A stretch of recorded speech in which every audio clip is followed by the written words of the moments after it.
Final de cuentas, de cuidar y preservar todas las acciones y programas en los que hoy invierte el Gobierno de la República para asegurar condiciones mínimas de bienestar para nuestra sociedad. En programas de combate a la pobreza, como es el programa de Prospera, que cada año dedica casi 90,000 millones de pesos, apenas ni siquiera la mitad de lo que hubiese significado aportar al subsidio para mantener el precio de la gasolina. O los distintos programas en favor de combatir el hambre en nuestro país, la Cruzada Nacional contra el Hambre, y todo lo que se dedica precisamente a financiar los programas del sector salud, del sector educativo, que son prioritarios y que sin duda están primero y son para el gobierno una prioridad frente a lo que hubiese significado dedicar esos recursos para mantener un precio fijo de la gasolina. Déjenme decirles algo más. Y quiero reconocer además que el secretario de Salud haya abordado este tema.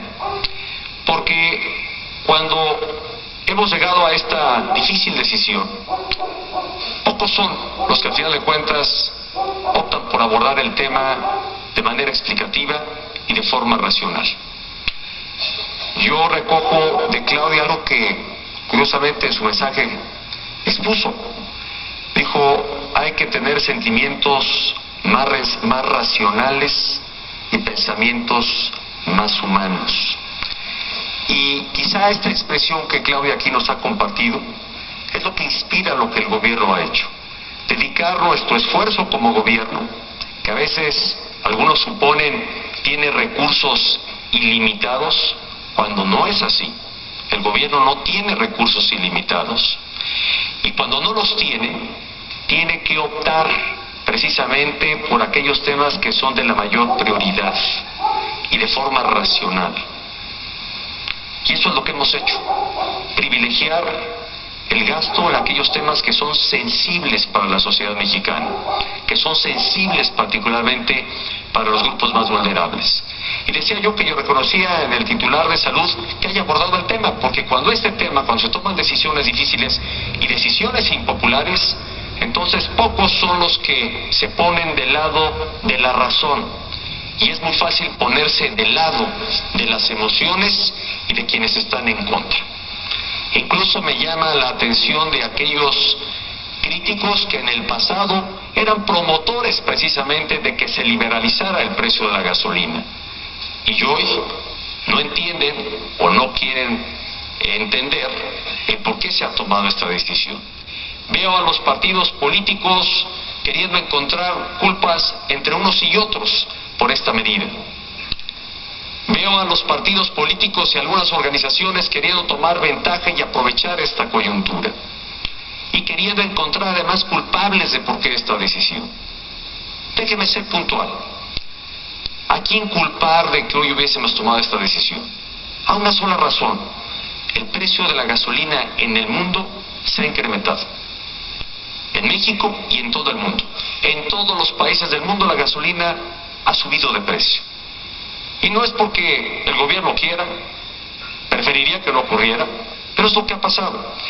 Y lo que tocaba al gobierno aquí decidir era si ese incremento que está ocurriendo en el mundo, esa gasolina que importamos hoy más cara, la reflejamos en el precio aquí en México o quitamos recursos de estos programas que yo he señalado es prioridad para el gobierno mantener y dedicarlos al subsidio.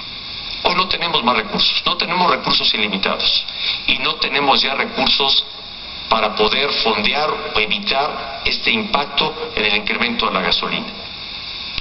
Y hay que explicarlo, sí, en medio de emociones encontradas, en medio de un ambiente de descontento ante la decisión, que repito, comprendo, pero invocando al final de cuentas la razón. Hay una explicación racional de por qué se ha tomado esta decisión. Difícil, como presidente de la República hubiese querido no tener que tomarla, pero es por responsabilidad que se ha asumido tal decisión. Porque lo más importante al final de cuentas como nación es cuidar de nuestra estabilidad económica, que ayer traté de explicar en qué consiste. en mantener nuestra planta laboral, mantener condiciones de confianza como nación. No las descompongamos, actuemos con serenidad, invoquemos la razón, demos espacio precisamente a entender o por lo menos escuchar las razones que han llevado a esta decisión, para que nuestro país y sobre todo en unidad podamos hacerle frente a este reto y a otros que se van a presentar a lo largo del año. No será el único y tenemos que actuar en unidad. No hacerlo así solo nos llevará a poner en riesgo precisamente la condición de estabilidad que hemos logrado construir en los últimos años. Y que eso es lo más valioso que hoy tenemos los mexicanos.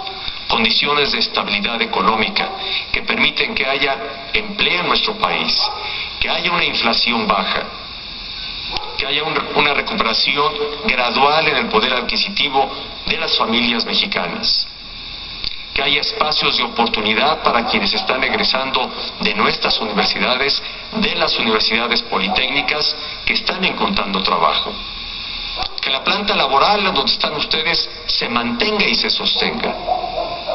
Cuando se quebranta la estabilidad económica de un país, entonces entramos a escenarios mucho más complejos, dolorosos y que más lastiman a los que menos tienen. Por eso apelar hoy a la sociedad mexicana a que escuche las razones, a que entienda lo difícil que fue para este gobierno tomar esta decisión. Pero esto nos permitirá, a final de cuentas, mantener los programas tan necesarios, tan importantes, que el gobierno quiere privilegiar para llegar a quienes más lo necesitan. La operación plena del sistema de salud de nuestro país, la operación del sistema educativo nacional, los programas, repito, que están dedicados particularmente a los grupos más vulnerables. El programa Prospera, que es quizá la política o el programa de política pública más amplio y de mayor inversión que hace el gobierno para aquellos que menos tienen.